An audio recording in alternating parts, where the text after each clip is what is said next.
The classroom fell silent. Every whisper, every giggle, every scribble of a pencil stopped. Mrs. Parker stood by her desk, arms folded, her eyes burning with anger. "Enough, Amara," she shouted. "I've had it with your lies. Get out of my class." The little girl froze.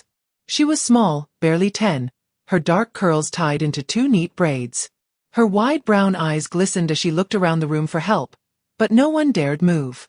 The other students kept their heads down, afraid to draw attention. "I'm not lying," Amara said softly. Her voice cracked as she clutched the photo in her trembling hand. "That's really my dad." Mrs. Parker snatched the picture and stared at it. Her lips tightened. "You expect me to believe this man is your father?" The photo showed a tall man in a decorated military uniform, smiling proudly with his arm around Amara. "Yes, ma'am," Amara whispered. Mrs. Parker let out a bitter laugh. "Enough of this nonsense. I've taught for 20 years. I know when a child is making up stories for attention. You think pretending your father is a soldier will make you special." Amara's eyes welled with tears. "He is a soldier," she said. "Out!" Mrs. Parker's voice boomed through the room. "Pack your bag and wait outside until your mother gets here." Amara's classmates stared in silence. Some looked sorry, others looked away. She moved slowly, her small hands shaking as she put her books in her worn-out backpack. The class stayed frozen as she walked to the door. And just when her hand touched the doorknob, the classroom door burst open. Everyone gasped. Here we tell stories of strength, love, and redemption, where every struggle hides a deeper meaning. Stay inspired and subscribe to the channel for more powerful stories. A tall man in a soldier's uniform stepped in. His face was calm but his eyes were sharp. Dust still clung to his boots, and a silver badge gleamed on his chest. The air in the room grew thick as he looked straight at Mrs. Parker. "Good morning," he said in a deep, steady voice. "I believe you have my daughter." The entire room went still. Mrs. Parker's mouth opened, but no words came out. The students exchanged shocked glances, their eyes wide. Amara froze where she stood, her breath catching in her throat. The man's gaze dropped to her. "Amara." She nodded slowly, tears running down her cheeks. Mrs. Parker took a step back. Her hands trembled. "Why, you're—" But before she could finish, the man reached into his jacket and pulled out an ID card. The gold emblem shimmered in the light. The classroom gasped again. "Sir," Mrs. Parker stuttered. I didn't know." He didn't respond. His eyes softened as he looked at his daughter, then turned cold as they met Mrs. Parker's again. "Clearly," he said. And that was when the silence became unbearable. 2 weeks earlier, the sun had barely risen over Oak Ridge Elementary School when Amara ran down the small gravel path leading to the gate. She was always early. She liked being the first one in class, especially because mornings were quiet. It was the only time she felt at peace before the laughter and whispers began. Amara was new to the town. Her mom had moved her there just 3 months ago after her dad was deployed overseas. Life had been hard, but her mom always told her to keep smiling and believe that good people still existed in the world. Amara believed her, until she met Mrs. Parker. Mrs. Parker had been teaching 5th grade for years. Everyone said she was strict, but no one had warned Amara that strict could also mean cruel. From the very first week, Mrs. Parker treated her differently. "Speak up, Amara," she'd snap whenever the girl answered too softly. "Why do you look so distracted? Don't you understand English?" she'd say when Amara hesitated. Amara tried her best to stay quiet and obey the rules. She didn't want to make trouble. She'd seen how Mrs. Parker smiled at the other kids, especially the ones who came from fancy homes. But when it came to her, those smiles never reached her eyes. Still, Amara loved to learn. Math was her favorite subject, and she'd often stay back after class to solve extra problems. Sometimes she'd draw little stars next to her answers, just like her dad used to do when he helped her with homework before his deployment. Every Friday, the school had show and tell. Each student would bring something special from home, a photo, a toy, or a story, and share it with the class. Amara had been looking forward to it for weeks. That day, she brought a framed photo of her dad in uniform, standing beside her. She polished the glass before leaving the house. "He's going to be so proud when I tell them about him," she said to her mom. Her mom smiled weakly. "Just remember to speak from your heart, baby." That's what your daddy would do. At school, she waited eagerly for her turn. When Mrs. Parker finally called her name, she stood up, holding the frame carefully. "This is my dad," she began. "He's in the army. He's been gone for a long time, but he writes to me every week."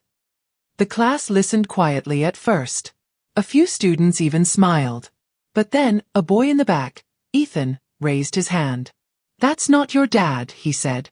"That guy looks nothing like you." A few giggles followed. Amara felt her cheeks burn. "He is my dad," she said. Mrs. Parker's eyes narrowed. "Amara, are you sure you're telling us the truth? That uniform looks like a real U.S. Army uniform. You're not pretending, are you?" "No, ma'am," she said quickly. "That's my daddy, Captain Michael Roberts." The teacher's face hardened. "That's enough. Sit down." "But I said sit down." The whole class went silent. Amara sank into her seat, clutching the photo to her chest. Later that day, Mrs. Parker called her to the office. The teacher's voice was cold. "You shouldn't make up stories about things like that," she said. "There are real heroes out there, and pretending to be one's daughter is very disrespectful." Amara's heart ached. She didn't understand why no one believed her. She wanted to cry, but she didn't want to give Mrs. Parker the satisfaction. When she got home that day, she sat on her bed and stared at the photo. "Why don't they believe me, Daddy?" she whispered. Her mom sat beside her, wrapping an arm around her shoulder. "Sometimes people judge before they know the truth," she said softly. "But remember, truth always finds its way. You just have to be patient." Amara nodded. She tried to believe her. But each day at school grew harder. The whispers started spreading. Kids began teasing her, calling her army girl and little liar. Even during recess, she sat alone on the swing, watching the others play. Then one morning, things got worse. Mrs. Parker told the class to draw their families for a project. Amara drew her mom and dad standing beside her, smiling under the sun. When Mrs. Parker walked past her desk, she stopped and frowned. "Amara," she said loudly, so everyone could hear. "Didn't I tell you to stop making up stories?" Amara froze. "This isn't a story, ma'am." Mrs. Parker crossed her arms. "I'm calling your mother. This has gone too far." The whole class went quiet again. That was the day Mrs. Parker decided she'd teach Amara a lesson. The morning of the incident, Amara came to school with the same smile she always tried to wear. Her mom had told her the night before that her dad might come home soon. He'd been given short leave after a long mission. Amara didn't tell anyone. She wanted it to be a surprise. But Mrs. Parker was already waiting for her. "Amara, come here," she said sharply the moment she entered. "We're going to settle this once and for all." Amara blinked. "Settle what, ma'am?" "Your lies," Mrs. Parker said. By the second period, the teacher called her to the front of the class again. "Show everyone that picture you love to brag about," she said with a smirk. Amara hesitated. "But ma'am, now." Her heart raced as she pulled the photo from her bag. Mrs. Parker snatched it and held it high for everyone to see. "Class, this is the picture Amara claims is her father. A real army captain, apparently. Does anyone believe that?" The class murmured. Some shook their heads. Mrs. Parker turned back to Amara. "Do you still insist this man is your father?" Amara nodded, tears forming again. "Yes, ma'am. That's him." That's when Mrs. Parker lost her temper. "Enough. Amara, you're disrupting this class with your lies. Go wait outside until your mother gets here." And that's when it happened. The door swung open, and the tall soldier stepped in. His boots echoed against the floor. His uniform was crisp, and the name tag gleamed under the fluorescent light. Captain Michael Roberts. Every head turned. He looked at his daughter, standing small and frightened near the door. His voice was calm but carried power. "Amara," he said, "what's going on here?" No one spoke. Not even Mrs. Parker. And just as the tension filled the air so thick it could be felt, a faint sound came from outside the hallway. Rapid footsteps, followed by the voice of the school principal shouting something urgent. Every head turned toward the door. Then, the sound of something shattering echoed through the hall. The sound of breaking glass jolted everyone. A few students screamed. Mrs. Parker clutched her chest, startled, as the principal's voice grew louder in the hallway. "Everyone stay in your classrooms," he shouted. Captain Roberts stepped forward, his eyes narrowing. "Amara, stay behind me," he said firmly. His voice had the calm authority of a man who had faced danger before. Mrs. Parker stood frozen by her desk, her face pale. What's happening?" she whispered. But before anyone could answer, the door flew open again, and the principal rushed in, panting. Behind him, a janitor appeared, holding a broom. "A window in the hallway broke," the principal explained breathlessly. "Some kids playing soccer outside hit it with a ball.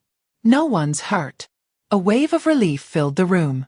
But the tension didn't fade completely. Not with Captain Roberts standing there in his full uniform, his presence heavy and commanding. The principal finally seemed to notice him. His eyes widened. "Oh my goodness! Captain Roberts? Is that you?" "Yes, sir," the man replied. "I'm here for my daughter." The principal blinked, confused. "Your daughter?" "Amara Roberts," he said. The principal turned toward Amara, his expression softening. "You're Captain Roberts' daughter?" Amara nodded shyly. The principal's face fell. He turned slowly toward Mrs. Parker, who was now staring at the floor, her hands trembling. The silence that followed was thick with embarrassment. The students sat motionless, watching the scene unfold like a movie. "Mrs. Parker," the principal said, his voice stern, "I think we need to talk. Right now." Mrs. Parker looked up, her eyes darting between him and Captain Roberts. I didn't know," she stammered. "I thought she was." "You thought she was lying," Captain Roberts interrupted, his voice low but firm. "You humiliated my daughter in front of her classmates." Amara lowered her head, her hands gripping her backpack straps tightly. Mrs. Parker began, but the principal raised his hand. "That's enough. Let's step outside." The three adults walked into the hallway, leaving the class in complete silence. As soon as the door closed, the room erupted in whispers. "I can't believe it," Ethan whispered to his friend. "She was telling the truth." "I feel so bad," another girl murmured. Amara sat quietly at her desk, staring at her photo on the teacher's table. Her chest still ached from crying, but deep inside, a small spark of relief began to grow. Then, a few minutes later, the door opened again. Mrs. Parker walked in first, her face red and her eyes watery. She looked different. Not angry, not proud, just small. The principal followed, standing by the door with folded arms. Captain Roberts came in last and knelt beside his daughter. "You okay, sweetheart?" he asked softly. Amara nodded. "I am now, Daddy." He smiled faintly, brushing a tear from her cheek. Then he stood up and faced the class. "Kids," he said gently, "I just want you all to remember something. Sometimes, people don't look like what you expect. But that doesn't mean they don't belong." The room went silent again. Every child watched him intently. Even Ethan lowered his head. Mrs. Parker swallowed hard. She stepped forward and looked at Amara. "Amara," she began, her voice shaking. I owe you an apology. I shouldn't have doubted you, and I definitely shouldn't have spoken to you the way I did." Amara blinked, unsure how to respond. Mrs. Parker continued, "When you showed me that picture, I saw something that didn't fit my assumptions. I thought you were making it up, and that was wrong. I let my bias blind me to the truth." She paused, taking a deep breath. "I'm sorry." Amara looked at her teacher for a long moment. Her lips trembled. "It's okay, ma'am," she said softly. "My mom says sometimes people just forget to see with their hearts." Those words hit Mrs. Parker like a wave. Her eyes glistened as she nodded. "Your mother sounds like a very wise woman." The principal gave a small nod of approval. "Captain Roberts, I'd like to personally apologize on behalf of the school. This shouldn't have happened." The soldier's expression softened slightly. "Apologies are a start," he said. "But what matters most is making sure it doesn't happen again, to any child." The principal nodded. "You have my word." He turned toward the class. "All of you, let this be a lesson. Don't judge someone because of how they look or what you think you know about them. You never know the truth until you listen." The students murmured quietly in agreement. After a moment, Captain Roberts looked down at Amara again. How about we grab lunch before I head back to base? He asked. Amara's eyes lit up. Really? Really, he said with a smile. She turned to Mrs. Parker. Can I go, ma'am? Mrs. Parker nodded quickly. Of course, Amara. You deserve it. As Amara packed her things, her classmates began to whisper words of apology and admiration. Sorry, Amara, Ethan muttered, looking embarrassed. You're really lucky to have a hero for a dad. Amara smiled shyly. He's my hero, but he says I'm his too. When she and her father left the classroom, the air felt different. Lighter, quieter, almost peaceful. But deep inside Mrs. Parker, something heavy remained. She sat at her desk long after they were gone, staring at the empty seat where Amara had been. 4 years, she had prided herself on being a fair teacher. Yet, in one moment, she had realized how unfair she'd been without even meaning to be. She remembered Amara's small, shaking voice saying, "He is my dad." And she remembered her own cruel laughter. For the first time in a long while, Mrs. Parker felt ashamed. That evening, she sat in her car in the school parking lot long after the other teachers had gone home. The sun was setting, painting the sky in orange and pink. She took out her phone and opened the school's website, searching for an article she'd seen earlier in the year. A list of local heroes who had served in the military. When she scrolled through the page, her chest tightened. There he was, Captain Michael Roberts. Awarded the Medal of Honor for Courage and Leadership, it read. Her throat closed. She realized then that the man who had stood in her classroom wasn't just any soldier. He was someone the whole town should have been proud of. And yet, she had made his little girl feel small for claiming him.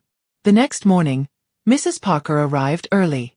She cleaned the classroom herself and placed a small note on Amara's desk. It read, "You reminded me what true courage looks like. Thank you for teaching me a lesson. Mrs. Parker." When Amara found it later that day, she smiled. She didn't know that her father had been called back to base that same night, or that something unexpected was about to happen there. Something that would shake everything once again. Because just as peace returned to Amara's small world, a new storm was waiting quietly on the horizon. The night air around Fort Ridge Base was heavy and still. The soft hum of generators mixed with the rhythmic clatter of boots against the concrete. Captain Michael Roberts walked through the dimly lit corridor toward his quarters, his mind still caught between pride and pain. Seeing Amara that morning had been everything he'd hoped for. Her bright eyes, her trembling smile. It was a moment that made all the long nights worth it. But beneath that joy was something else. The look on her face when he entered that classroom. Fear, confusion, hurt, haunted him. He'd seen that same look before. Not in battlefields, but in places where people were made to feel small for simply being who they were. He paused outside his room, exhaled deeply, and entered. The quiet hit him first. His duffel bag still lay half unpacked from his return. The scent of military polish mixed with faint traces of home. Amara's lavender hair oil that lingered on the jacket she'd hugged. He sat on the bed and opened the small envelope his wife had slipped into his pocket before he left home that morning. Inside was a handwritten note. "Come home soon. She believes in you. We both do." He smiled faintly, then folded it carefully and tucked it back into his pocket. A sudden knock on the door broke his thoughts. "Come in," he said. Sergeant Dean, his closest friend, stepped inside, holding a clipboard. His usual grin was missing. "Captain, you might want to see this." Michael frowned. "What's wrong?" Dean handed him a folded document. It came in a few hours ago. An urgent reassignment notice. They're calling you to lead a classified rescue mission overseas. Departure scheduled in 48 hours. Michael's chest tightened. 48 hours? Yeah. They want you at headquarters first thing in the morning for a briefing. It's serious. Michael rubbed his forehead, pacing the room. "I just got back, Dean. My daughter. She needs me right now." Dean nodded quietly. "I get it. But the team specifically requested you. Command says you're the only one with experience for this type of operation." Silence filled the room. Michael sat down again, staring at the floor. "Every time I promise her I'll stay, something pulls me away." Dean sighed, leaning against the wall. "That's the price we pay, Mike. But maybe this time, it's not about the uniform. Maybe it's about what kind of world we're trying to build for her." Michael looked up slowly. "What do you mean?" Dean folded his arms. You showed up for her today. You showed that truth wins, even when people doubt it. Maybe that lesson goes beyond one classroom. Maybe that's the same fight we're in out there too.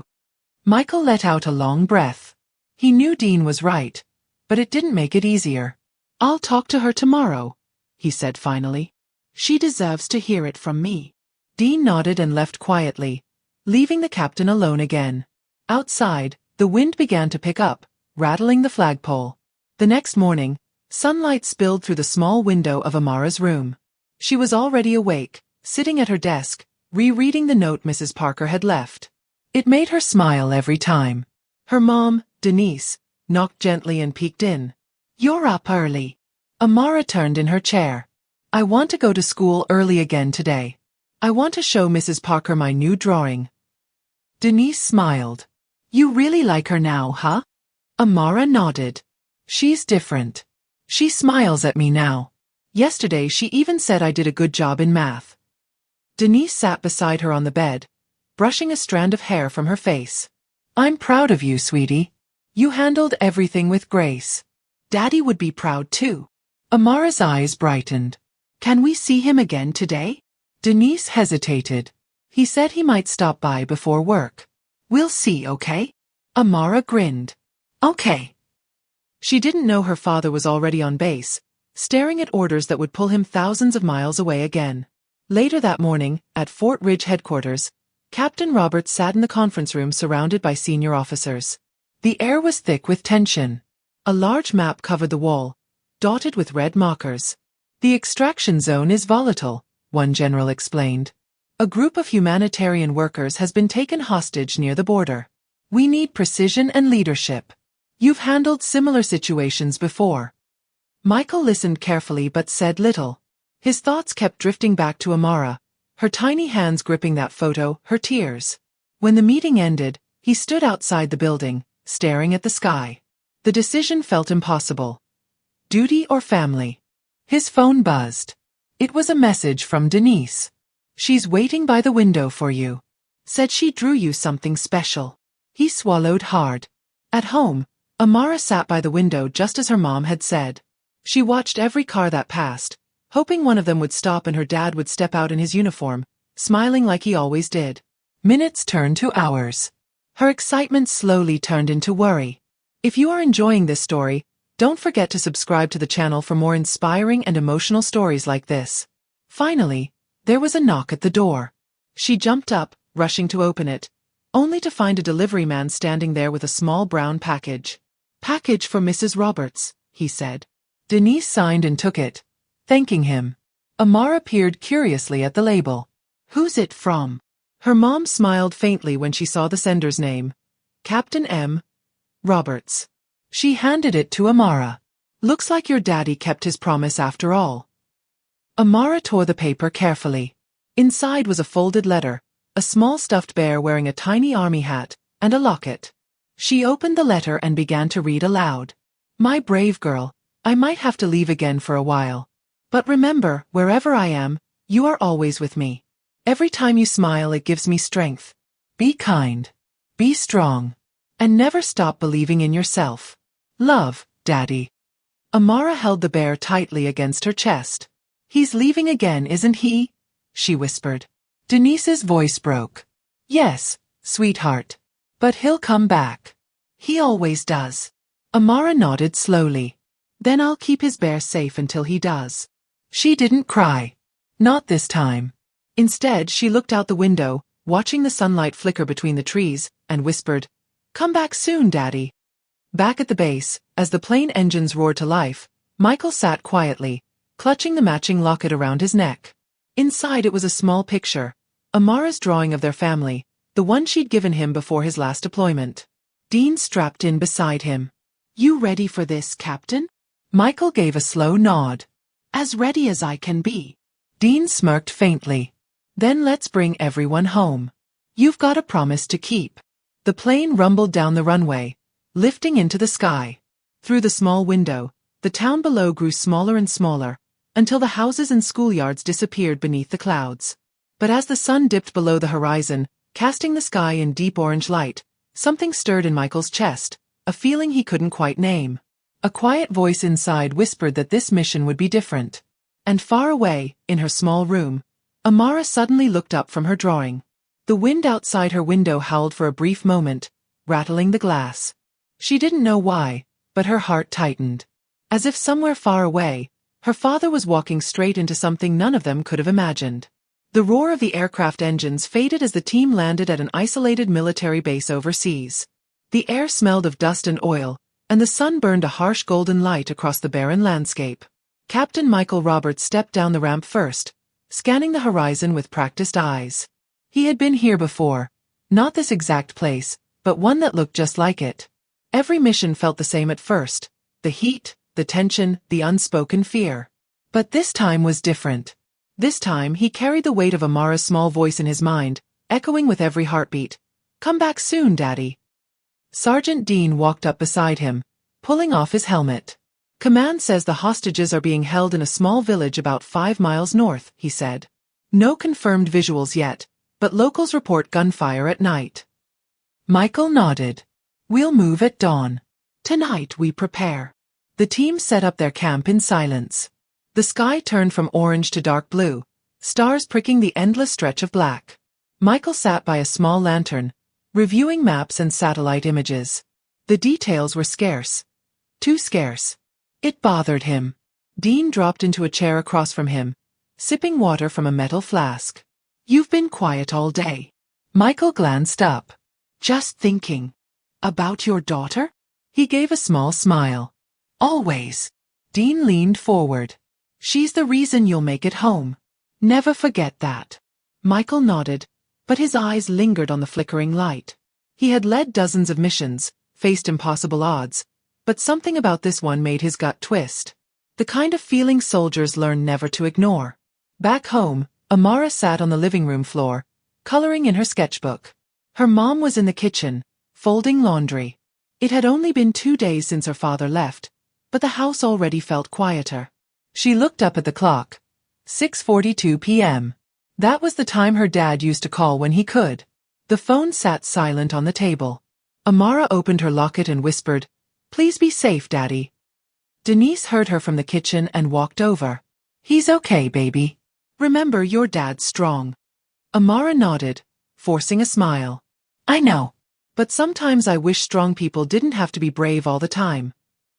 Her mom froze at those words. "Me too," she said softly.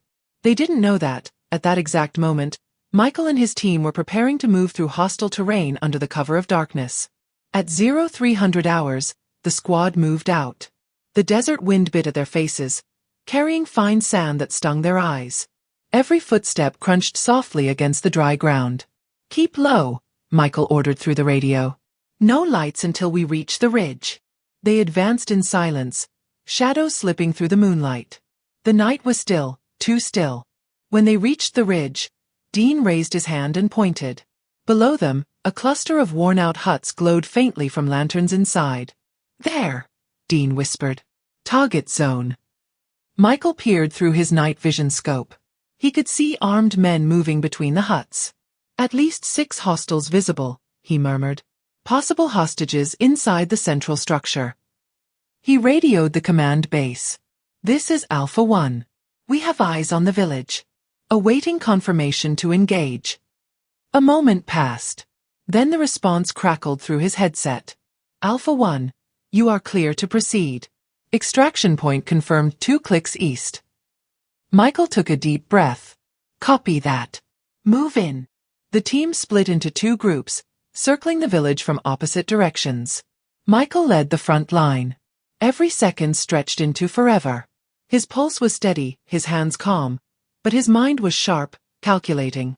As they neared the first hut, a guard stepped out, smoking a cigarette.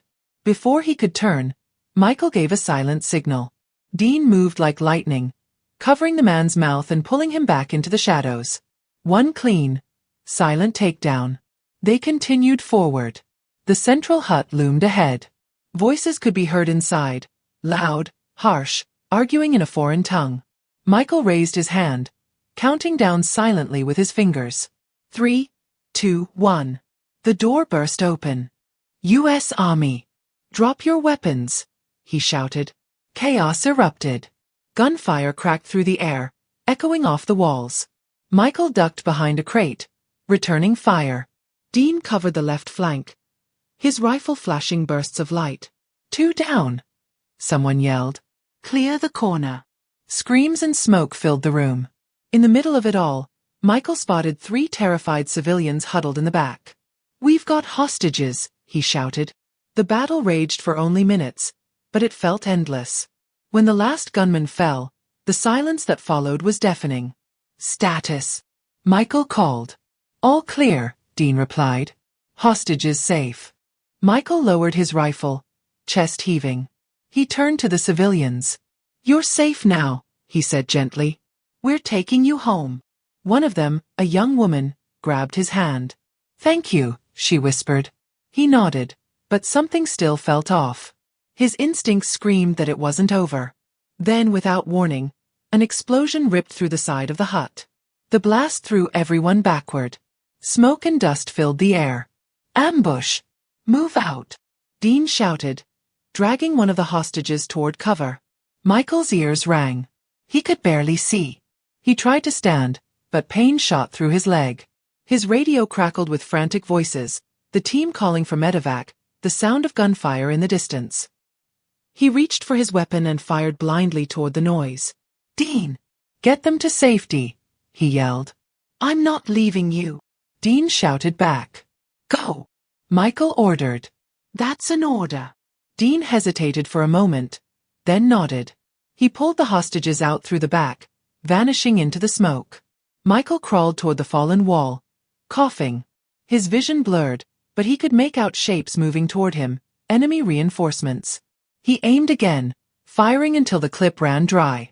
The last thing he saw was a shadow closing in, and then everything went black. Back in Oak Ridge, Amara woke up suddenly. The clock read 2:17 a.m. Her heart was pounding, and her pillow was wet with tears she didn't remember crying. She rushed to her window, staring out into the quiet night. "Daddy?" she whispered. The wind blew softly, rustling the trees, as if whispering back. Denise stirred awake and walked into her room. "Honey, what's wrong?" Amara turned, her voice trembling. "I think Daddy's in trouble." Denise froze. "What makes you say that?" Amara pointed to her locket. "It got cold." "It's never cold." Denise knelt beside her and hugged her tight, trying to calm her. But deep down, she felt something too, a heaviness in her chest she couldn't explain. Far away, in the smoke and darkness of a broken village, Captain Roberts lay still, his radio silent. And somewhere in the distance, faint but real, the sound of helicopters grew closer, searching. But whether they would find him alive or not, no one yet knew. The sun rose slowly over the shattered village, its light cutting through the smoke that still hung heavy in the air. The ground was littered with debris, broken walls, twisted metal, and the blackened remains of what had once been homes. Sergeant Dean crouched behind a burned-out truck, his face streaked with dust and sweat. The radio in his hand crackled with static. "This is Bravo Team," he said urgently. "We've got 3 hostages secured, but we've lost visual on Captain Roberts." "Repeat, Captain Roberts is missing." Static answered him. Then a faint voice came through. "Copy that, Bravo Team. Reinforcements en route. Hold your position." Dean cursed under his breath and slammed the radio against his knee. "Hold position," he muttered. "Like that's gonna help." He turned to the medic beside him. "Any sign of him?" The medic shook his head. "Nothing yet, sir." The blast took out half the hut.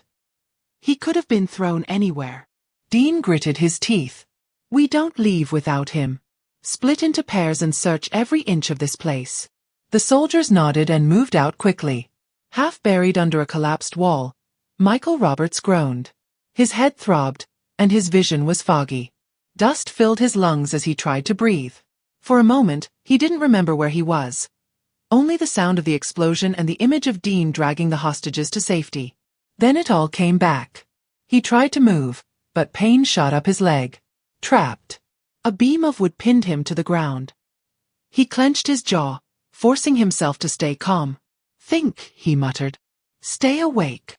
He reached for his radio, but it was cracked, the wires torn. The world around him was silent except for the distant sound of crackling fire. Michael closed his eyes and took a slow breath. In the darkness behind his eyelids, he saw Amara's face, smiling, holding the little bear he'd sent her.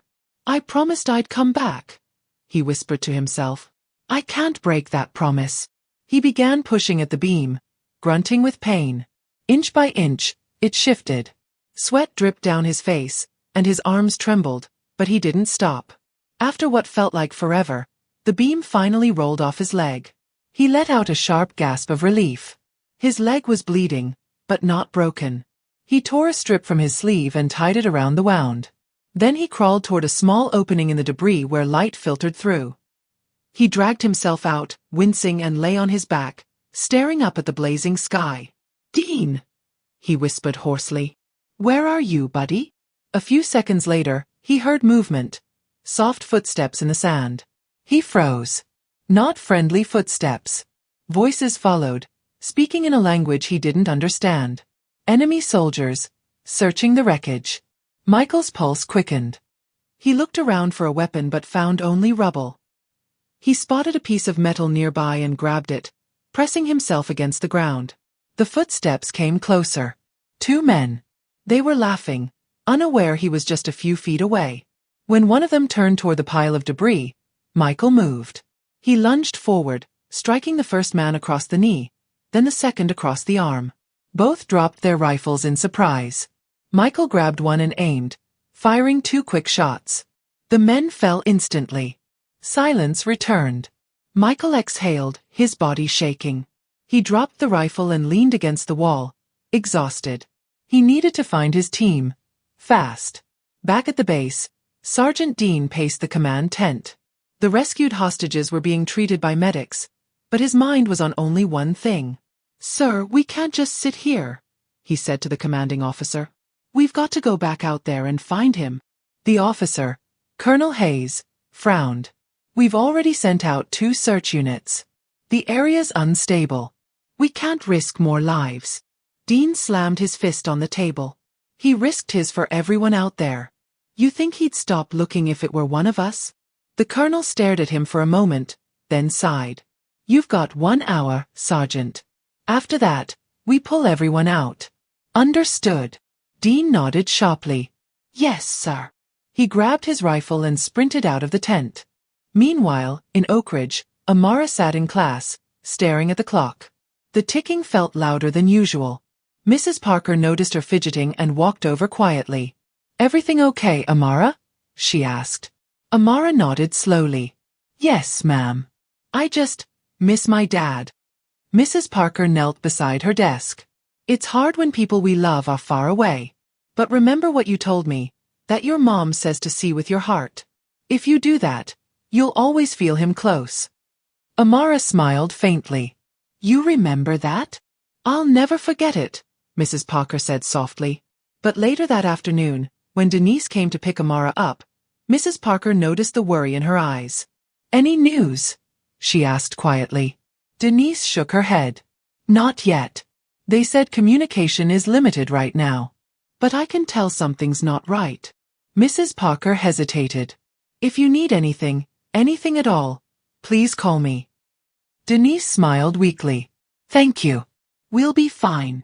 But as they walked home, the wind began to pick up, dark clouds rolling across the sky. Amara looked up and whispered, "Please let him be okay." In the desert, the search team moved carefully through the rubble. Dean led the way, his flashlight sweeping across the ruins. "Captain, you hear me? It's Dean." A faint sound answered him. A cough, then a voice. "Dean." Dean froze, his eyes wide. "That's him. Over here." They followed the sound until they spotted a figure slumped against a half-broken wall. Dean dropped to his knees beside him. "Mike, you're alive." Michael managed a weak smile. "You're late." Dean laughed with relief. "You look like hell." "I feel worse," Michael said. "Help me up." Dean and another soldier lifted him carefully. "Let's get you home, Captain." They moved quickly toward the extraction point, staying low as the wind picked up. The helicopter's blades were already spinning in the distance. But just as they reached the clearing, gunfire erupted from behind them. "Contact!" Dean shouted. Bullets ripped through the sand. The soldiers returned fire, ducking behind rocks. Michael gritted his teeth, grabbing a rifle. Despite his injuries, he fired back with precision, covering his men. Go, he yelled. Get to the chopper. Dean shook his head. Not without you. A bullet whizzed past, grazing Michael's shoulder. He winced but didn't stop firing. You've got the hostages and half the squad, go. Dean hesitated, then gave a quick nod. You better not die on me again. He and the others pushed forward, firing in bursts until they reached the helicopter. The sound of gunfire echoed through the valley as the rotors spun faster. Michael covered their retreat, then began limping toward the chopper himself. His vision blurred, but the sight of the rising dust cloud from the spinning blades pushed him forward. Dean reached out from the open door. Come on, Mike. Just a few more steps. Michael pushed harder, pain shooting through every nerve. He was almost there, just 10 more feet, when another explosion thundered behind him, sending a wave of heat and smoke through the air. Dean screamed. No! Michael disappeared in the blast.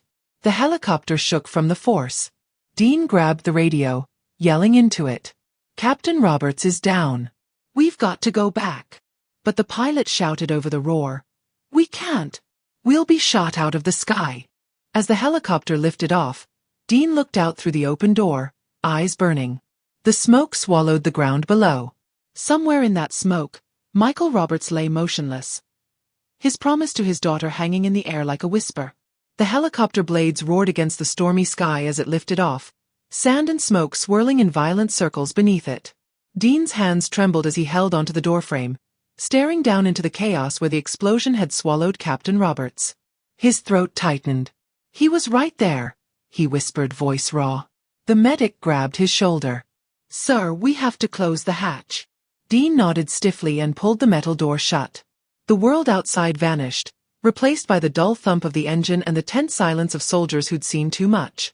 The radio crackled. Bravo team. Report. Is Captain Roberts secured? Dean hesitated. The words wouldn't come. Finally, he forced them out. Negative. Captain Roberts is missing. Possible Kia.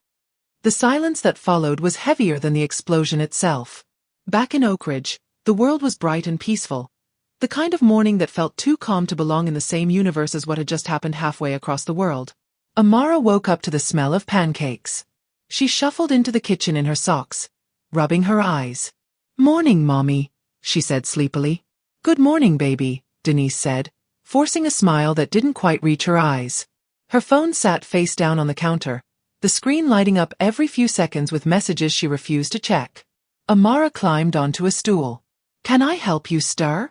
Denise handed her the bowl. Of course. As Amara mixed the batter, she hummed softly, a tune her father used to whistle when he cooked. It made Denise's heart ache. Did Daddy call? Amara asked suddenly. Denise froze. For a second, she didn't know how to answer. Not yet, sweetheart, she said finally. But you know your daddy. He's probably out there fixing something big. He'll call soon. Amara nodded, satisfied. He always does. Denise smiled faintly and turned away so her daughter wouldn't see the tears filling her eyes. Across town, Mrs. Parker was sorting through a pile of homework when her phone buzzed. It was a message from Denise. Can we talk? Mrs. Parker's stomach dropped. She didn't hesitate. She grabbed her keys and drove straight to their house. When Denise opened the door, her face was pale. They called, she said quietly. Mrs. Parker's voice was soft. The army? Denise nodded. They said his unit was ambushed. He's missing. Oh, Denise. Mrs. Parker's eyes filled with tears. I'm so sorry. Denise shook her head, trying to stay composed. They said they're still searching. But it doesn't sound good. Amara peeked around the corner. Mrs. Parker? Denise quickly wiped her face. Hi, baby. Mrs. Parker just stopped by to say hello. Amara smiled. Do you want pancakes? I helped. Mrs. Parker forced a smile. I'd love one, sweetie. Denise led her into the kitchen. As Amara chatted happily about school, Mrs. Parker squeezed Denise's hand under the table. We'll get through this, she whispered. She can't know yet. Not until you're sure. Denise nodded. I won't say anything. Not until I have to. Meanwhile, halfway across the world, the desert was silent again. Smoke curled lazily from the wreckage. A figure stirred beneath the ash. Michael Roberts groaned, rolling onto his side. The explosion had thrown him clear of the blast zone, but the heat still burned his skin. His ears rang, and for a long moment, he couldn't tell if he was alive or dreaming. He looked around. His rifle was gone. His radio was shattered. The helicopter. Gone. Dean! He rasped, voice hoarse. No answer. He tried to stand but fell back to his knees. His right leg throbbed, the same one that had been pinned earlier. He reached for his pocket and pulled out a small, soot-covered photo. It was Amara, grinning with 2 missing teeth. He stared at it for a long time, letting the memory of her laughter fill his mind. I'm coming home, baby, he whispered. No matter what. He pushed himself to his feet, limping toward the distant horizon where the faint outline of mountains shimmered in the heat. Every step felt like fire. His vision swam. But he didn't stop. At the military base, Dean stormed into Colonel Hayes' office, slamming his hands on the desk. We have to go back, he shouted. Hayes didn't look up from his paperwork. Sergeant, we lost 2 men already. The mission is complete. We're not risking more lives. Complete. Dean's voice broke. He's out there. He saved us all, and you're just gonna leave him. Hayes finally looked up, eyes cold. He knew the risks, Dean. They all do. Sometimes we lose people. Dean clenched his jaw, his fists trembling. He's not gone. Not until I see proof. Hayes sighed. You're emotionally compromised. Get some rest. Dean stared at him for a long moment, then turned and walked out, slamming the door behind him. As he stepped outside, the sun was setting, painting the desert red and gold. He looked out across the horizon, where the sand stretched endlessly. I'm coming for you, brother, he murmured. No matter what it takes. That evening in Oak Ridge, the rain started. Amara stood by her window, watching the droplets race down the glass. She held her bear, the one her father had sent, close to her chest. Her mom came in quietly. It's bedtime, sweetheart. Amara looked up. Can I wait a little longer? Daddy said he'd call soon. Denise hesitated. Okay. 10 more minutes. She kissed her forehead and walked out, closing the door softly behind her. As the thunder rumbled, Amara whispered to the bear, I miss you, Daddy. But I know you're okay. You promised. Then she looked out the window again, and smiled faintly. Somewhere in the flashes of lightning, she imagined him standing tall, waving back at her. Far away, Michael stumbled through the desert under that same lightning. His lips were cracked, his uniform torn, but he kept walking. The storm raged above him, wind whipping the sand into his face. He finally collapsed beside a rocky outcrop, gasping for breath. He needed water. Food. A miracle. As he leaned against the rock, he noticed something glinting nearby, a small metal tag half buried in the sand. Dog tags. He brushed them off and froze. They weren't his. They belonged to a soldier from his unit, one of the men who hadn't made it out. His stomach turned. He said a quiet prayer and tucked the tags into his pocket. Then, faintly, he heard something, the low rumble of an engine. Michael's heart raced. He scrambled to his feet, waving his arms desperately. Hey! Over here! A truck appeared through the haze, but as it drew closer, his hope began to fade. The vehicle wasn't military. It was painted in dark colors, the men in the back carrying rifles that didn't belong to any army he knew. Michael's breath caught. No! The truck slowed to a stop. 4 men jumped out, their eyes scanning the area until they landed on him. One of them barked an order, and 2 approached cautiously, weapons raised. Michael raised his hands slowly. I'm not your enemy, he said hoarsely. I'm an American soldier. The man at the front smiled coldly. Not anymore. Before Michael could react, they hit him hard across the face. The world spun, darkness rushing in. As he fell to the ground, the last thing he saw was the man's boots stopping inches from his head. Then everything went black. The next morning in Oak Ridge, Denise's phone rang. She grabbed it instantly, heart pounding. Hello, Mrs. Roberts? The voice on the line was calm, formal. Yes. This is Colonel Hayes. I'm afraid we've received new information about your husband. Denise's hand began to shake. Is he? The colonel hesitated. He's been declared missing in action. We haven't recovered a body, but... Her knees buckled. She sank to the floor, the phone slipping from her hand. In the next room, Amara looked up from her crayons. Mommy. Denise didn't answer.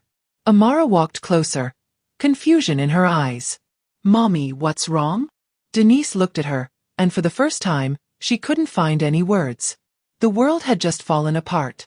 Michael's head throbbed as consciousness crept back like a slow, burning wave. His wrists ached, bound tightly with coarse rope, and his mouth tasted of blood and sand.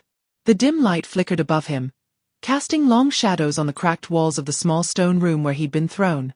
He blinked hard, trying to focus. Through the haze, he could make out the shapes of two men standing near the door, their rifles slung lazily across their shoulders. Outside, voices murmured in a foreign tongue, sharp and rhythmic, followed by the sound of boots crunching gravel. Michael coughed, his throat dry. Where am I?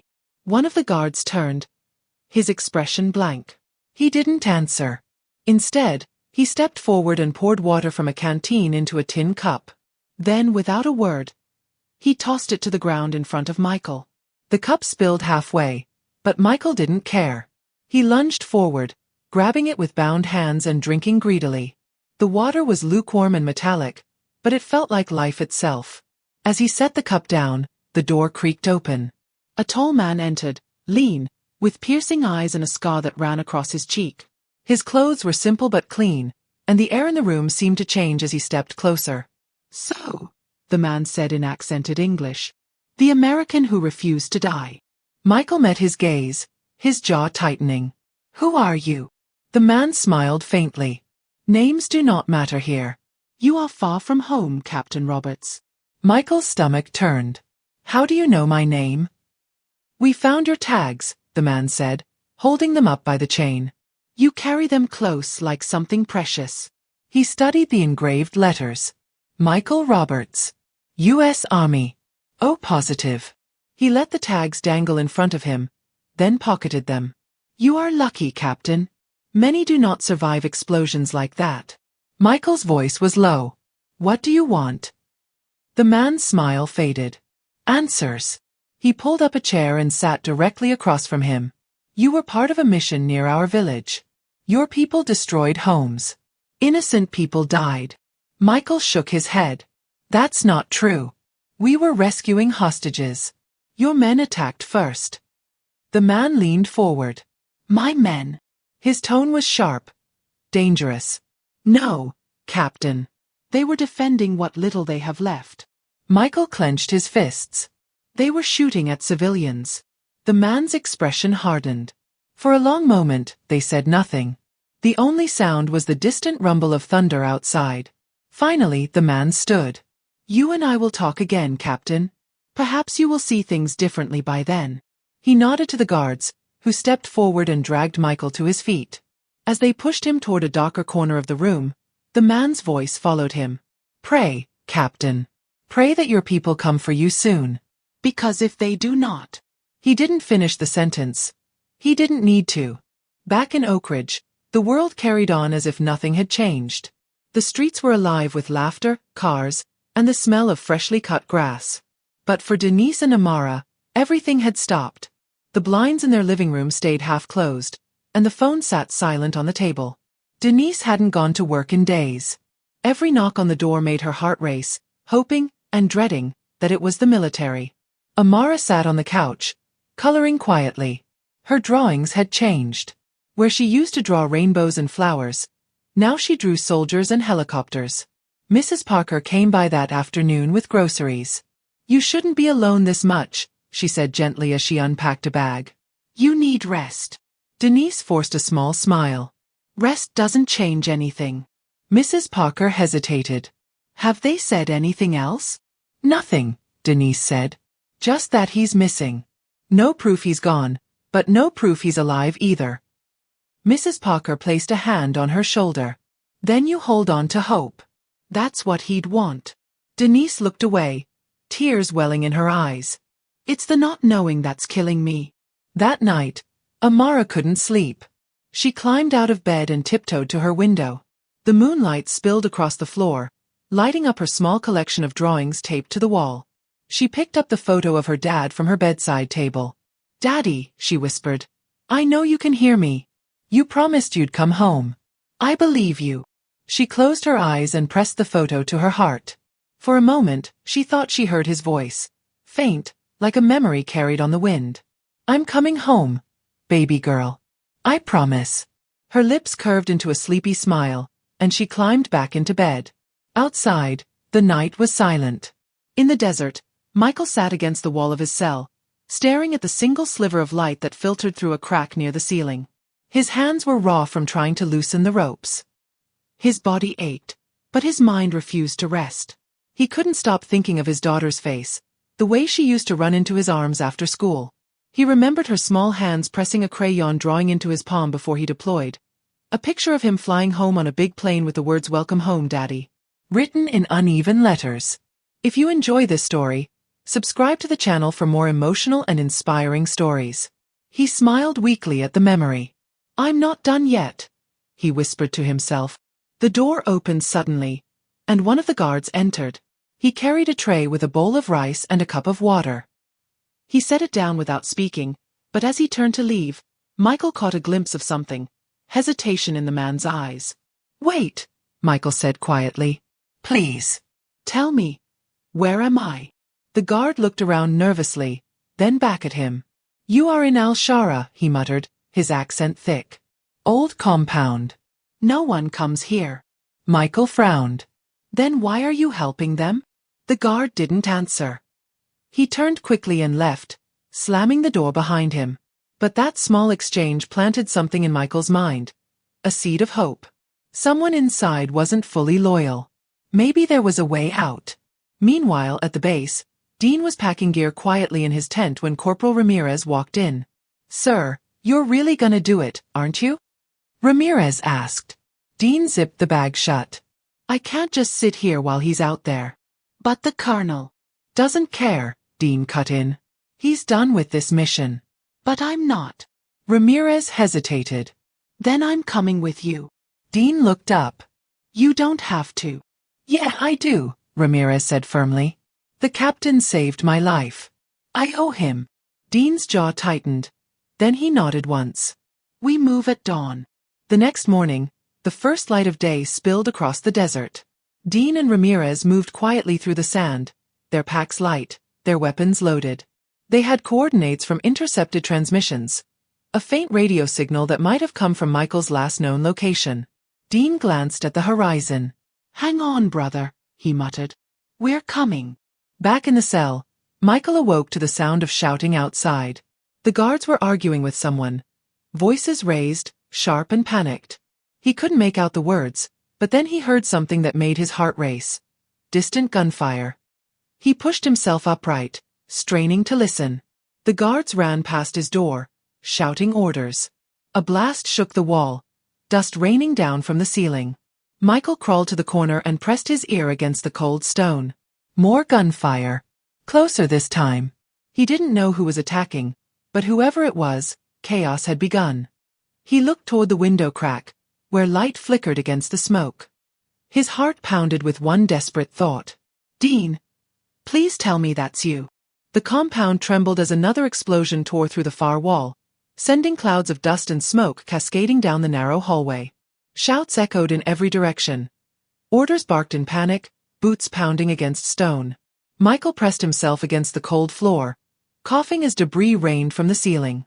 The ropes around his wrists were frayed from hours of struggle, and now, with the guards distracted, he yanked them hard. The coarse fibers cut into his skin, but he didn't stop. He gritted his teeth, pulled one last time, and the rope snapped. He gasped for air, rubbing his raw wrists. The sound of gunfire outside grew louder, closer. Someone was coming.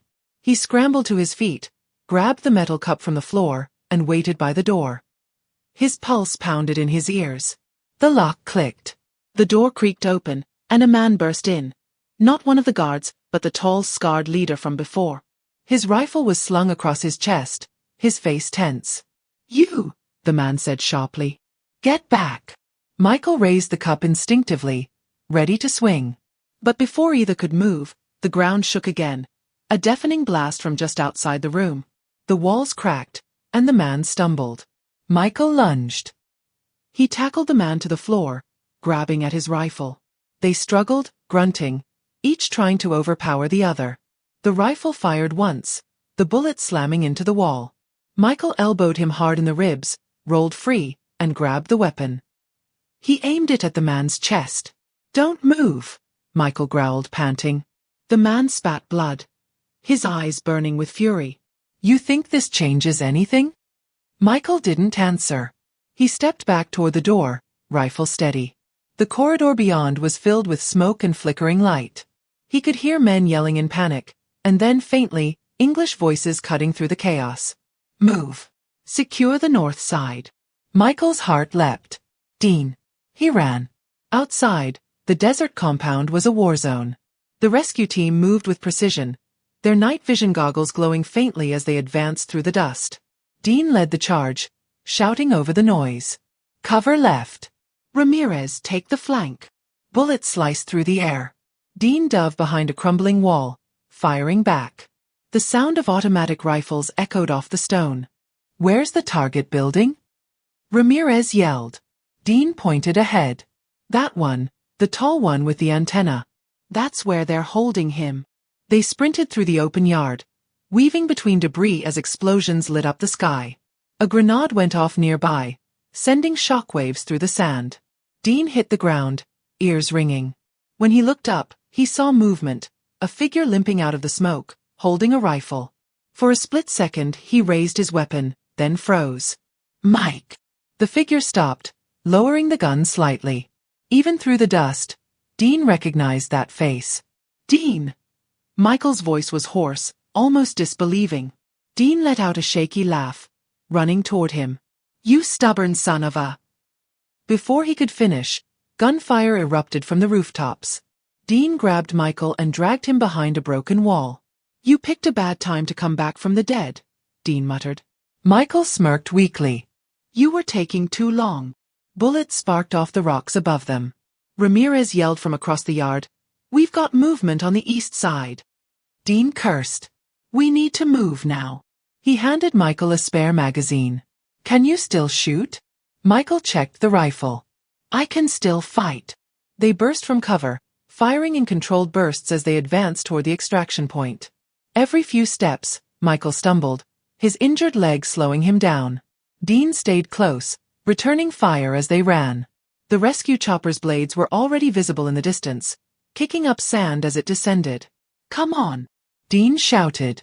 They reached the clearing just as a rocket streaked across the sky, slamming into the sand a few yards away. The explosion threw both men to the ground. Dean groaned, ears ringing. He turned to see Michael lying face down, unmoving. "Mike!" He crawled to him, dragging him behind a chunk of concrete. Michael coughed weakly, blood streaking his temple. "I'm good," he gasped. "Just dizzy." Dean tore open a bandage packet from his vest and pressed it against Michael's wound. "You don't get to die, you hear me? Not after I came all this way." Michael managed a small smile. "Didn't plan to." The helicopter hovered closer, its floodlights sweeping across the compound. The pilot's voice crackled through Dean's earpiece. "You've got 60 seconds, Bravo team." "We can't stay longer." "Copy that," Dean yelled. He slung Michael's arm over his shoulder and started toward the chopper. Ramirez and 2 others laid down suppressive fire, covering their escape. The last 50 yards felt endless, bullets snapping past, sand flying in every direction. Dean half dragged, half carried Michael up the ramp. "Go, go, go," he shouted. The helicopter lifted off just as another rocket slammed into the ground below, the shockwave shaking the aircraft. Inside, the medics rushed to Michael's side. Dean collapsed into a seat, panting. His hands trembled as he watched them work.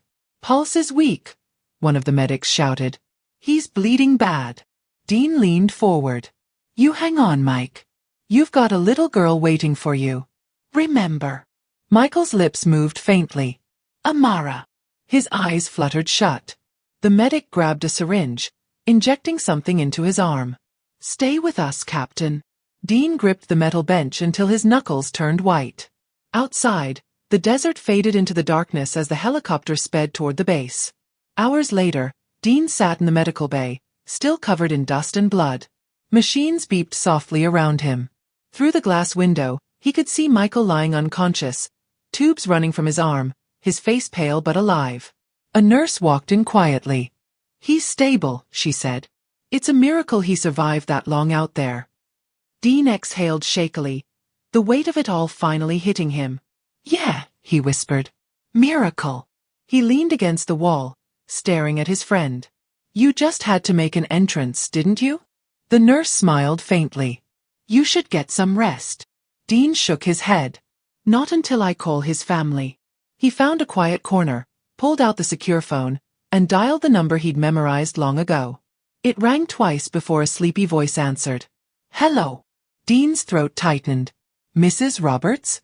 "It's Sergeant Dean Miller." There was a sharp intake of breath on the other end. "Dean? Do you know anything?" Dean closed his eyes. "Yes, ma'am. I do." He could hear the tremor in her voice. "Please just tell me."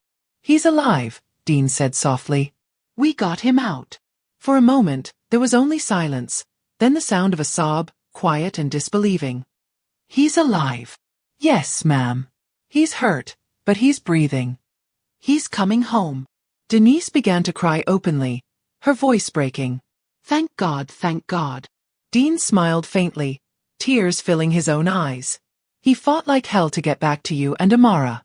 You should be proud." "I am," she whispered. "I always was." The next morning, light poured through the hospital window. Michael stirred, blinking slowly. His body felt heavy, but the steady beeping of the heart monitor told him one thing. He was still alive. Dean sat nearby, half asleep in a chair. When he noticed Michael's movement, he stood quickly. "Hey. Welcome back, hero." Michael managed a tired grin. "You look terrible." Dean chuckled. "You should see yourself." Michael's smile faded slightly. "My family. Do they know?" "I called your wife last night," Dean said gently. "She knows you're safe." Michael closed his eyes in relief. "Thank you."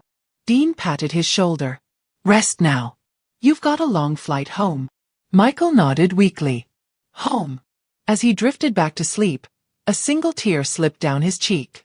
He'd made it through fire and fear, through pain and loss, all for that one word. Home. But deep down, he didn't yet know that the hardest part wasn't over. Because sometimes, coming home was only the beginning. The rhythmic hum of the airplane was the only sound filling the cabin as Michael gazed out the small oval window. Clouds rolled by beneath him, endless and white, but all he could think about was the face of his daughter, Amara. Her bright smile, the way she'd call him Daddy, and run into his arms whenever he came home from a deployment. But this time, she hadn't seen him in 2 years. 2 long, painful years that had almost taken everything from him. He reached into his pocket and pulled out a small, wrinkled photograph. Denise and Amara sitting on the porch, laughing at something he couldn't remember anymore. The edges were worn, the ink slightly faded, but it was the only thing that had kept him sane out there. The pilot's voice came over the intercom. "We'll be landing shortly in Oak Ridge, North Carolina. Weather's clear, folks. Welcome home." Home. The word echoed in his chest like a prayer. As the plane touched down, Michael's heart pounded faster. His hands trembled slightly, part exhaustion, part nerves. Would Amara even remember him? Would Denise still look at him the same way after all this time? When the doors opened, sunlight poured into the cabin. He stepped out into it, breathing in deeply. The air smelled of pine and rain, the scent of everything he'd missed. A small crowd stood near the arrivals area, holding welcome signs and balloons. Among them, he saw her, Denise, her hands trembling as she covered her mouth. Tears streamed down her cheeks. Michael dropped his duffel bag and walked toward her. For a second, neither spoke. Then she ran to him, throwing her arms around his neck. "I thought I lost you," she sobbed. Michael held her tightly, his voice cracking. "You almost did." Behind her, Amara peeked out shyly, clutching a stuffed bunny. She looked older now, taller, her hair braided neatly, eyes wide with wonder. Michael knelt, his throat tightening. "Hey, princess." Amara blinked, uncertain. "Daddy." He smiled softly. "Yeah, it's me, baby. I'm home." For a heartbeat, she didn't move. Then she broke into a grin and ran into his arms, hugging him so hard he could barely breathe. "I missed you so much," she cried. Michael closed his eyes, tears slipping down his face. "I missed you more than you'll ever know." For that moment, nothing else mattered. Not the pain, not the years lost. Just this. Just them. But as they drove home through the quiet town, Michael began to notice something unsettling. People stared at their car as it passed. Some waved politely, others looked away quickly. A few whispered behind their hands. Denise noticed it too. Her smile faded as she gripped the steering wheel. "What's going on?" Michael asked softly. Denise hesitated. It's complicated. Try me." She sighed. "It's about Amara's school. Something happened while you were gone." Michael frowned. "What kind of something?" Denise glanced at him, pain flickering in her eyes. "You'll find out soon enough. Tomorrow's the school assembly. They want to talk to us." He didn't press her further, but unease twisted in his stomach. The next morning, the Roberts family walked into Oak Ridge Elementary, hand in hand. The building looked the same as Michael remembered. Bright murals, the smell of crayons and fresh paper, children's laughter echoing down the hall. But as they entered the main office, that laughter faded into awkward silence. Teachers exchanged looks. A few smiled weakly, but others looked uneasy, almost guilty. Denise signed them in. Michael caught sight of a few parents watching from across the hall. One whispered something to another, and they both turned away. He felt heat rising in his chest. "What's going on here?" he muttered. Before Denise could answer, a tall woman with short blonde hair stepped out of an office. Her expression was tight and professional. Too professional. "Mr. and Mrs. Roberts?" she said. "I'm Principal Myers. Thank you for coming." She led them to the auditorium, where rows of chairs were filled with students and parents. Teachers stood near the stage, whispering among themselves. Amara squeezed Michael's hand. "Daddy, are they mad at me?" Michael frowned, kneeling to her level. "Why would they be mad at you, sweetheart?" She looked down. "Because I said you were coming home." Michael froze. "That's what this is about?" Denise looked away, eyes glistening. They didn't believe her, Michael. Not even her teacher. Principal Myers cleared her throat. "Mr. Roberts, perhaps we can speak privately before the—" Her words were cut off by a voice from behind. Well, the famous Captain Roberts." Michael turned. A woman stood near the front row, neatly dressed, with sharp glasses and an expression that screamed superiority. Her name tag read Mrs. Clarkson.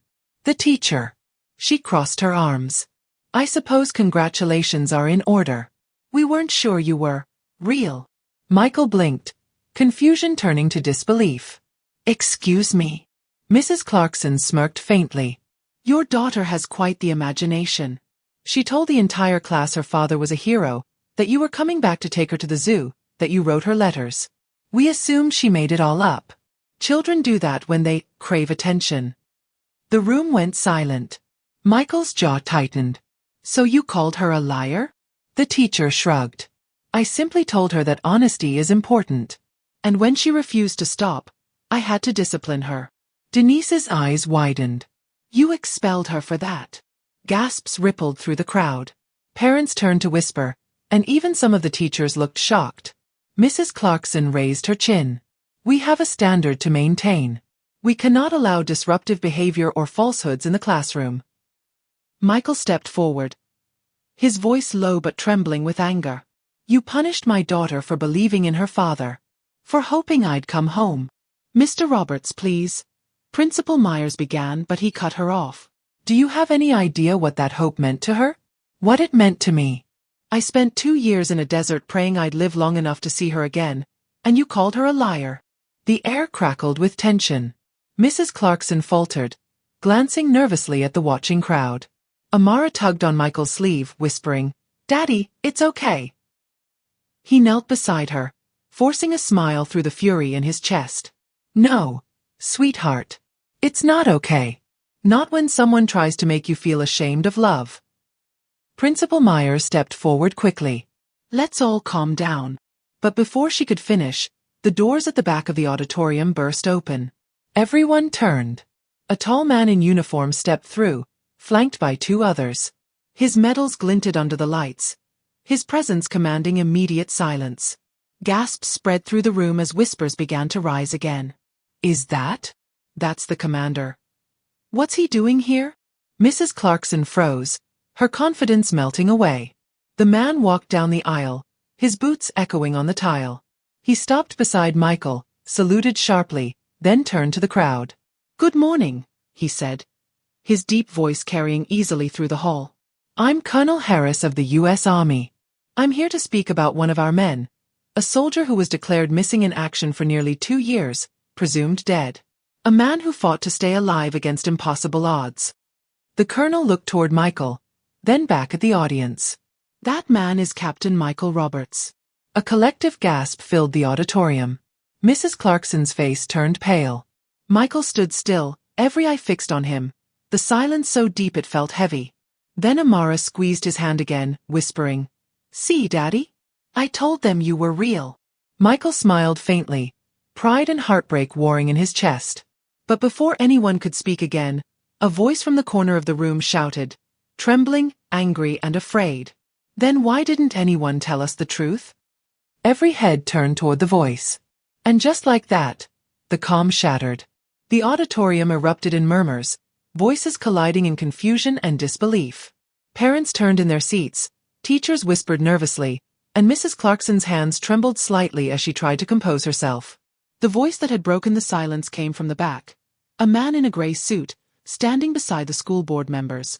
His eyes were sharp, cold. Michael turned toward him, still holding Amara's hand. Who are you? The man stepped forward. I'm Daniel Pierce. I represent the Oak Ridge School District. And I think we all deserve an explanation, don't we? Colonel Harris squared his shoulders. You'll get one. But first, I want to make something clear.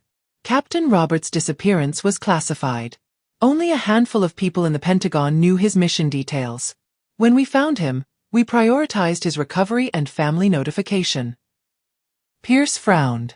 So you're saying you let a small child be humiliated in public, all because of some classified mission? The colonel's eyes narrowed. Watch your tone, Mr. Pierce. You're talking about a man who nearly died for this country. The room went still again. The tension was thick enough to cut. Michael finally spoke, his voice steady but low. My daughter was expelled from school, from your district, because she told the truth. Because no one believed her father was alive. Is that what you call policy? Pierce shifted uncomfortably. Captain, no one doubted your service. But you must understand, children invent stories all the time. We can't. Stop. Michael's voice cut through the air like steel. She didn't invent anything. She held on to hope. And instead of helping her, your system punished her for it. Amara looked up at him, her eyes wide and unsure. Daddy, am I in trouble again? Michael knelt, brushing a hand through her hair. No, baby. Not this time. A murmur of sympathy rippled through the parents in the audience. Some nodded. Others glared openly at the teacher and the board representative. Mrs. Clarkson adjusted her glasses, her voice shaking now. Mr. Roberts, you have to understand. I didn't want to expel her. But the board. The board what? Denise snapped, her anger finally breaking through. Told you to make an example out of her? To teach the other kids not to talk about their families. The teacher stammered. I was following procedure. Procedure. Denise repeated. You humiliated a little girl in front of her classmates because she missed her father. That's not procedure. That's cruelty. The crowd grew louder, whispers turning to outrage. A few parents stood, muttering in agreement. Pierce raised a hand sharply. Let's not turn this into a witch hunt. Mistakes were made, but we can discuss this privately. No, Michael said, straightening. His voice carried through the hall. We're not hiding behind closed doors anymore. My daughter deserves to be heard right here, right now. He turned to Amara, gently lifting her onto the stage. "Tell them what happened, sweetheart." Amara froze, glancing nervously at the sea of faces staring back at her. Michael gave her a reassuring nod. "It's okay. Daddy's right here." She took a shaky breath, holding her stuffed bunny tight. "I told Mrs. Clarkson that my daddy was coming home soon. I said he sent me a letter, but she said I made it up." Her voice trembled. "Then she told the class that lying is bad, and everyone laughed at me. When I cried, she told me to go to the principal's office. The next day, they said I couldn't come back." A hush fell over the room. Even the most skeptical faces softened. Amara's lip quivered as she looked down. "I just wanted to tell the truth." Michael felt something twist deep in his chest, a pain sharper than any wound he'd taken in battle. Colonel Harris stepped forward, his tone controlled but icy. "I think this district owes this little girl, and her family, a public apology." Pierce's face went red. "Now, hold on." "No, you hold on," the colonel interrupted. "This child was punished for believing in her father, a decorated soldier who was risking his life while you sat comfortably in your office. You humiliated her in front of her peers. You turned her hope into shame." The room erupted in clapping, slow at first, then louder. Parents rose to their feet, teachers exchanged nervous glances, and Mrs. Clarkson's face turned white. Michael held Amara close as the applause swelled. He didn't feel pride, not yet, only a deep ache of relief that the truth was finally out. When the noise faded, Principal Myers stepped forward, her expression somber. "Captain Roberts, Mrs. Roberts, on behalf of the school, I'm deeply sorry. We failed your daughter. We failed you. This should never have happened." Denise's eyes glistened. "You're right. It shouldn't have." Pierce looked cornered now, his polished demeanor cracking. "We'll review the incident immediately. Mrs. Clarkson will be placed on temporary leave while we—" "She should resign," one of the parents shouted. "She made that little girl cry," another added. The room broke into a chorus of agreement. Mrs. Clarkson looked around helplessly, clutching her handbag. "I didn't mean to." But no one was listening. Principal Myers raised her hand, restoring order. "Everyone, please. Let's allow the Roberts family some space." Michael picked up Amara, holding her close as they stepped off the stage. He could feel her heartbeat against his chest. Fast, fragile but strong. As they reached the exit, Denise squeezed his arm. "You did it," she whispered. "You made them see." Michael gave a small smile. "We did it." But just as they reached the hallway, Colonel Harris caught up with him. His face was serious now. "Captain, a word?" Michael frowned. "What's wrong?" The colonel's gaze shifted to make sure no one was listening. "Something doesn't sit right with this whole situation. The media's already outside. Someone leaked your rescue details before we cleared the report." Michael stiffened. "Leaked? Who?" "We're not sure yet. But whoever it was, they knew exactly where you'd be today. This feels planned." Denise frowned. "Planned? You think someone wanted this confrontation to happen?" Colonel Harris nodded slowly. "Or to use it for something bigger." Michael felt a chill crawl down his spine. What could be bigger than this? The colonel's expression darkened. Public image. Politics. Maybe revenge. Someone's trying to turn your return into a statement. Before Michael could respond, the sound of shouting erupted from the parking lot. Reporters were gathering, cameras flashing, microphones raised. "Captain Roberts, how does it feel to know your daughter was punished for telling the truth? Do you believe the school acted out of racial bias? Is this proof the education system discriminates against military families?" Michael blinked, overwhelmed by the barrage of questions. Denise shielded Amara as flashes went off in their faces. Colonel Harris moved quickly. "We need to get you out of here now." They rushed toward a side door, but a reporter's voice rang out behind them. Loud, deliberate, cutting through the noise. "Captain Roberts, is it true your rescue was covered up by the army?" The words hit like a thunderclap. Michael froze. Denise's grip on his hand tightened. The colonel turned sharply, eyes blazing. "Who told you that?" he demanded. The reporter smiled thinly. "Let's just say, not everyone agrees with how the story's being told." Michael felt his heart sink. Something about this was bigger. Much bigger than a school scandal. And deep down, he knew this was only the beginning. The flashing lights outside the school painted the afternoon in harsh bursts of white and red. Reporters crowded against the barriers, shouting questions, microphones thrust forward like spears. Police officers tried to hold the line, but the chaos was swelling. A storm that had no intention of dying down. Michael's pulse thudded in his ears as Colonel Harris guided him, Denise, and Amara toward a waiting SUV. "This way," the colonel barked. "Stay low." Amara clutched her father's hand tightly, her little legs struggling to keep up. Michael lifted her into his arms, shielding her face from the swarm of cameras. "Captain Roberts, is it true your daughter was targeted because of her race? Do you believe Oak Ridge Elementary discriminated against your family? Captain, is the Army trying to silence you?" The questions stabbed from every direction. Denise's voice trembled. "They're turning this into something ugly." "Keep moving," Harris said firmly, opening the SUV door. "Don't answer them. Not here." They climbed inside, and the driver hit the gas. The crowd's noise faded behind them, replaced by the low hum of the engine and the heavy silence that followed. Amara sat between her parents, clutching her bunny to her chest. "Why were they so loud, Daddy?" Michael forced a small smile. "They just want to tell our story, sweetheart. But they don't always tell it the right way." Harris nodded grimly. "They'll twist anything they can for headlines." Denise glanced back toward the shrinking school building. "You think this leak was meant to start this mess?" "I know it," Harris replied. "That reporter knew details that haven't even been declassified yet. Someone wanted this explosion." Michael looked out the window, jaw tight. "Then we need to find out who."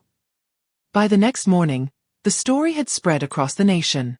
Every news station, every social feed, every trending hashtag carried their faces. "Hero's daughter expelled for telling the truth. Racism or misunderstanding?" The story dividing Oak Ridge. Army captains return sparks national debate. Michael sat at the kitchen table, the TV flickering across his exhausted face. Denise stood by the counter, scrolling through her phone in disbelief. "Look at this," she said. "They're saying you planned the confrontation for publicity. Some even claim the Army staged your rescue." Michael exhaled slowly, rubbing his temples. "It's all lies." Amara wandered into the room, rubbing her eyes. "Mommy, why are people talking about me on TV?" Denise knelt, forcing a smile. "They're just telling stories, honey. You didn't do anything wrong." The girl frowned. "But my friend said their parents don't want them to play with me anymore." Michael's heart clenched. He stood and crouched beside her. "Hey, don't listen to them, okay? You're brave, and I'm proud of you." She nodded weakly but didn't smile. As soon as she left the room, Michael turned to Harris, who had arrived earlier with a thick folder under his arm. "Tell me what you found," Michael said. The colonel opened the file, spreading photos and reports across the table. The leak came from inside the Department of Education's local branch. "Someone sent documents to a reporter 3 days before your public appearance." Denise frowned. "Why would the Department of Education care about us?" Harris pointed to a highlighted section in one of the memos. "Because Oak Ridge Elementary is part of a pilot diversity program. They've been under federal review after complaints of racial bias. Your daughter's expulsion could destroy their funding." Michael's eyes narrowed. "So they tried to cover it up." "Exactly. But when you showed up, alive, that cover-up fell apart. Someone on the inside leaked the story to control the narrative before it hit the press." Denise looked horrified. "Control the narrative? You mean they wanted to spin it their way first?" Harris nodded. "If they could frame it as a misunderstanding instead of discrimination, they could protect their funding, and their jobs." Michael slammed his fist lightly on the table. "So they let a 7-year-old girl be humiliated to save face." The colonel sighed. "Welcome home, Captain. The battlefield looks different, but the tactics haven't changed." That evening, Michael stepped outside into the fading light. The quiet suburban street felt nothing like the chaos of the desert, yet the tension in his chest was the same. He needed air, space to think. His neighbor, Mrs. Turner, stood watering her flowers next door. When she saw him, She smiled warmly. Michael Roberts, back from the dead. Good to see you, son. He smiled faintly. Good to see you too, ma'am. Her face softened. You've got a beautiful family. Don't let those people tear you down. Some folks just can't handle the truth. Michael nodded. Thank you. But as he turned to head back inside, he noticed a black car parked down the street. Tinted windows, engine idling. It hadn't been there earlier. He frowned. Colonel, he called quietly through the open door. Harris stepped out, following his gaze. His jaw tightened. That's not a neighbor's car. The driver's window rolled down slightly, and the faint glint of a camera lens caught the sunlight. Press? Denise asked, stepping onto the porch. Maybe, Harris said. Or someone pretending to be. Michael's stomach twisted. We're being watched. He motioned for Denise to take Amara inside. Lock the doors. As the SUV pulled away slowly, Harris jotted down the plate number. I'll have it traced. If they're journalists, we'll know. If not, someone's trying to scare us, Michael finished. Later that night, the phone rang. Denise answered, but after a few seconds, her face went pale. Michael, it's for you. He took the receiver. Hello. A distorted voice came through the line. Calm, deliberate. You should stop asking questions, Captain. You're alive because some people allowed it. Don't push your luck. Michael's grip tightened. Who is this? The line clicked dead. Denise's voice shook. Michael, what was that? He looked at her, the weight of it sinking in. A warning. Colonel Harris stood by the window, eyes scanning the street. They're watching us. Whoever leaked that story doesn't want the truth coming out. Michael exhaled slowly, fury simmering beneath the surface. Then they're going to regret picking the wrong soldier. The next morning, Michael woke to the sound of his daughter's laughter. For a moment, the world felt normal again. Pancakes on the table, sunlight streaming through the curtains. But the moment he turned on the TV, the illusion shattered. Breaking news: Oak Ridge Elementary to be investigated for racial discrimination. School board denies wrongdoing. And below that headline, his photo, Amara's photo, and a new caption that made his stomach twist. Army captain's family becomes target of threats following viral story. Denise covered her mouth. Michael. He stared at the screen. The threats had gone public. The storm was officially out of control. Colonel Harris entered from the living room, phone pressed to his ear. We've traced that black SUV. It's registered to a private contractor. No media connection. This is coordinated. Michael clenched his fists. So they're not just trying to silence the story. They're trying to silence us. The colonel nodded grimly. You've become a symbol, Captain, for something much bigger than you realize. And symbols make people nervous. Michael stared out the window, watching the morning sun rise over Oak Ridge. His reflection stared back at him, weary, scarred, but unbroken. He thought of Amara's small voice in the auditorium, trembling but brave. If they wanted a fight, they were about to get one. He turned to Harris. Find out who's behind this. Every name, every connection. I don't care how high it goes. Harris nodded once. Understood. Denise reached for his hand, worry clouding her eyes. Michael, please. Don't go back into another war. He looked at her softly. I'm already in one. And this time, the enemy didn't wear a uniform. Rain poured in steady sheets, tapping against the windows of the Roberts house like an anxious heartbeat. The neighborhood that once felt peaceful now seemed alive with eyes. Every car that passed too slowly, every shadow that lingered a moment too long. Michael stood by the window, watching the water trail down the glass. His reflection was ghostly, a man caught between two worlds. Behind him, the muted hum of the news filled the living room, repeating the same headline that had haunted them all week. Army captain's family threatened after exposing school scandal. The phone on the coffee table buzzed. Colonel Harris's name flashed on the screen. Talk to me, Michael said, answering immediately. I've got something, Harris said. The number that called you, it's been rerouted through 4 proxies. But I traced the last signal before it vanished. You won't like where it leads. Michael's stomach tightened. Where? The Department of Education's regional office. The same building that handled Oak Ridge's diversity funding. Michael's jaw tightened. So it was them. There's more, Harris added. A specific employee accessed confidential records about your family. Her name is. The doorbell rang. Michael froze. Colonel, I'll call you back. He hung up and approached the door cautiously. Denise appeared in the hallway, holding Amara close. Who is it?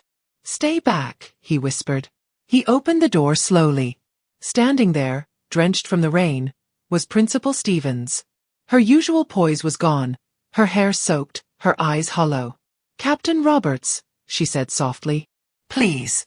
I need to talk. Denise watched from the living room as Michael led Principal Stevens inside. The woman's hands trembled as she removed her raincoat. Whatever you think I did, she began, I didn't want it to go this far. Michael's voice was cold. You let them humiliate my daughter. You tried to make her an example. Tears welled in her eyes. It wasn't my choice. I was told what to do. Threatened, even. If I didn't suspend Amara, they said the school would lose all its funding. And then, the threats started coming to me. Michael folded his arms. Who's they? Stevens hesitated, glancing toward the window as if afraid of being overheard. A man named Victor Crane. He's a regional director with the Department of Education. He controls which schools get federal support for diversity initiatives. He called me the day after the incident. Said the story would bury careers if it got out. Denise frowned. So he silenced it by punishing a child. Stevens nodded weakly. He told me to make it look like Amara disrupted class. To make her the problem. Michael's stomach turned. And the leak. Her expression darkened. That's why I'm here. Crane leaked the story himself. He wanted to turn public sympathy away from you before the investigation started. Said he'd own the narrative, if it ever reached the media. Harris's words echoed in Michael's mind. Control the narrative. He stepped closer. Why are you telling me this now? Stephen's voice broke. Because he's coming for me next. I found out he's been hiring private contractors, the same kind who monitor whistleblowers. That car outside your house? It's his. And now I think he wants to erase anyone who can tie him to this. Michael's pulse quickened. Do you have proof? Stevens reached into her bag, pulling out a flash drive. Every email, every transfer, every instruction he sent. It's all here. Michael took it, gripping it tightly. If this is real, it can take him down. She nodded. Just, be careful. Crane isn't just a bureaucrat. He has friends in places that don't show up on paper. That night, Harris arrived with 2 laptops, connecting them in the living room. Michael plugged in the flash drive, watching as lines of data filled the screen. Documents, encrypted emails, internal memos. Harris whistled. She wasn't lying. This is enough to trigger a federal investigation. Denise crossed her arms. Then let's give it to the media. Harris shook his head. No. If we go public too early, Crane will spin it again. We need to lock this down legally. Hand it straight to the Inspector General. Quietly. Michael nodded. I'll take it myself. Harris frowned. You sure? Once Crane knows you have this, you'll be a target. Michael's eyes hardened. I'm already one. The next morning, the storm clouds broke, but the tension in the air didn't. Michael kissed Denise and Amara goodbye, promising he'd be back by evening. Harris drove. You really think this Crane guy's gonna sit quietly while you expose him?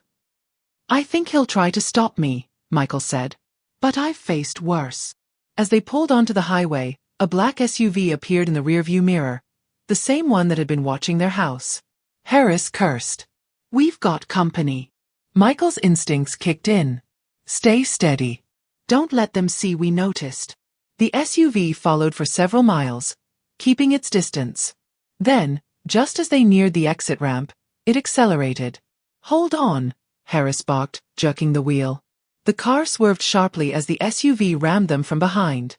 Metal screeched. Tires skidded. Michael grabbed the laptop bag. If they want this, they can't have it. The SUV hit them again, harder this time. Harris fought the wheel, but they spun out, crashing into the guardrail. Airbags exploded. The flash drive flew from Michael's hand, sliding beneath the seat. The doors of the SUV flew open, and two masked men stepped out, moving fast. Michael pushed through the pane, unbuckling his seatbelt. "Stay down, Harris."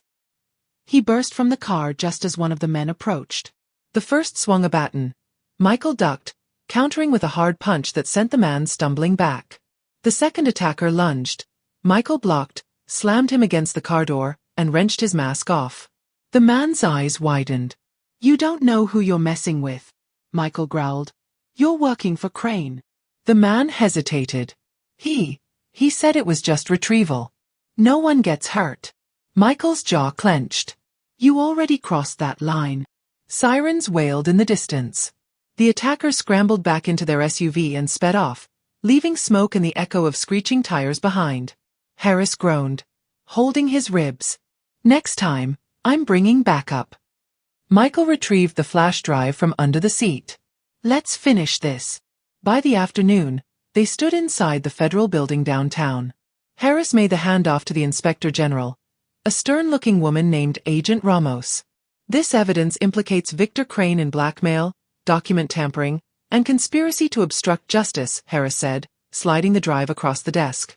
Ramos plugged it in, scanning the files briefly. "If this holds up, he's finished. We'll move quickly." Michael exhaled for what felt like the first time in days. "Just make sure he can't hurt anyone else." Ramos looked up. "You've done the right thing, Captain. But it's not over yet. Men like Crane don't fall quietly." That evening, Michael returned home to Denise and Amara. His daughter ran into his arms the moment he stepped through the door. "Daddy!" He hugged her tightly, burying his face in her hair. "I'm home, Princess." Denise watched from the doorway, tears of relief glistening in her eyes. "Is it over?" Michael looked toward the window, where rain had started falling again. "Not yet," he said softly. "But the storm's finally breaking." Across town, Victor Crane sat in his office, the city skyline reflecting off the glass behind him. His phone buzzed. A message appeared. He handed it over. Crane smiled faintly, swirling his drink. "Good. Now it begins." He turned toward the window, the lights of Oak Ridge flickering below, unaware that the next chapter of Michael Roberts' war was only just beginning.